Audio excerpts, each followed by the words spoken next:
এটা জুলাইয়ের পরিবর্তনের পরে দ্বিতীয় ঈদ উল ফিতর। এর আগে গত বছর আমরা একটা ঈদ উল ফিতর উদযাপন করেছি। আমরা যাদের রক্তের উপর দাঁড়িয়ে এই বাংলাদেশ পেয়েছি তাদের কাছে আমাদের একটা দায়বদ্ধতা আছে, শহীদদের কাছে, আহতদের কাছে, পঙ্গুদের কাছে, জুলাই যোদ্ধাদের কাছে, নির্বিশেষে বাংলাদেশের মুক্তিকামী সমস্ত মানুষের কাছে।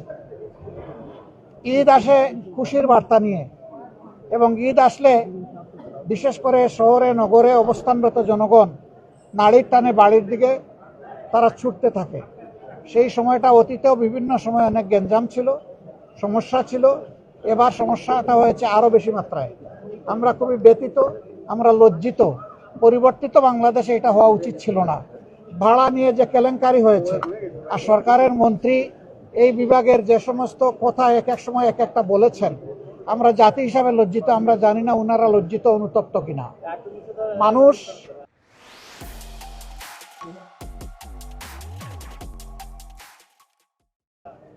স্বল্প আয়ের মানুষরাই বেশিরভাগ যায় গ্রামের দিকে। সারা বছরে একটু একটু করে সামান্য টাকা জমায়, কিন্তু সেই টাকাটাই যদি ভাড়ায় সব শেষ হয়ে যায় তাহলে ঈদের আনন্দই তো ম্লান হয়ে যায়, তারা কষ্টের মধ্যে পড়ে যায়। এটা অমানবিক, এইটা আসলে একটা মানবতা বিরোধী অপরাধ, যেটা গোটা জাতির সাথে করা হয়েছে। যারা করেছে তারা নিঃসন্দেহে ভালো কাজ করেনি, আমরা এটার নিন্দা জানাই। তাদের উচিত ছিল এই ঈদের যাত্রাটাকে কমফোর্টেবল করা, আরামদায়ক করা, স্বস্তিদায়ক করা। এটা তারা করতে পারেন নাই, ব্যর্থ হয়েছেন। তারপরে আল্লাহ তাআলার পক্ষ থেকে এই ঈদ মানবজাতির জন্য, মুসলমানদের জন্য রহমত হিসাবে আল্লাহ তাআলা দান করেছেন। আমরা আল্লাহ তাআলার দরবারে হাজারো শুকরিয়া আদায় করি।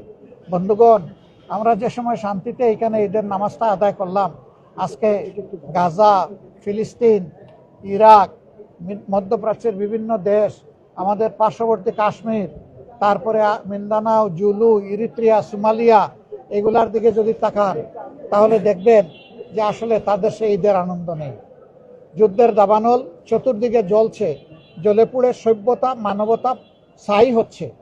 আমরা চাই এই যুদ্ধ যারা উস্কে দিয়েছেন, আল্লাহ তাআলা তাদেরকে যেন মানবতাবোধ দান করে, তারা যেন মানুষকে সম্মান করতে শিখে, এবং এই যুদ্ধ থেকে তারা যেন বিরত থাকে, মানুষ যেন শান্তি পায়। মহান আল্লাহর দরবারে দোয়া করি, আল্লাহ যেন মজলুমের সহায় হন, জালিমের বিরুদ্ধে আল্লাহ যেন মজলুমকে সাহায্য করেন, এবং শেষ পর্যন্ত মজলুমের বিজয়ী যেন আল্লাহ নিশ্চিত করে দেন। আমরা আশাবাদী। আল্লাহ তাআলা বলেছেন, কামিন ফিয়াতিন কালিলাতিন গালাবাত ফিয়াতান কাসীরাতান বিইজনিল্লাহ।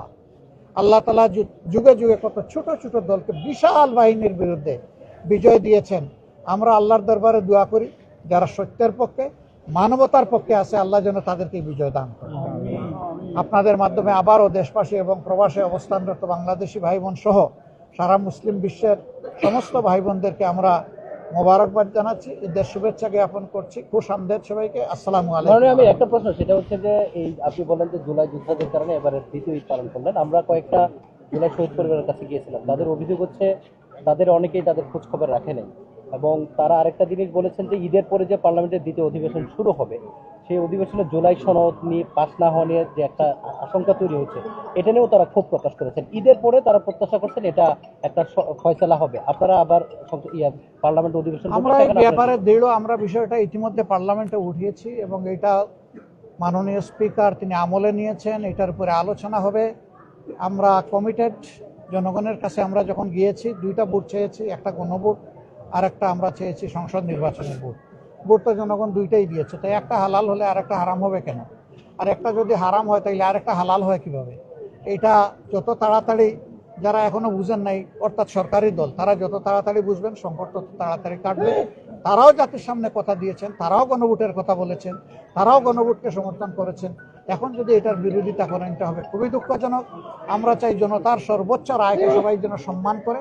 যদি এটা হয় আলহামদুলিল্লাহ, ভালো। যদি না হয় তাহলে এই আকাঙ্ক্ষা যে বিশাল জনগোষ্ঠী পোষণ করে 70 ভাগ মানুষ, আমরা তাদেরকে সাথে নিয়ে আমরা এই দাবি আদায় করে ছাড়বো ইনশাআল্লাহ।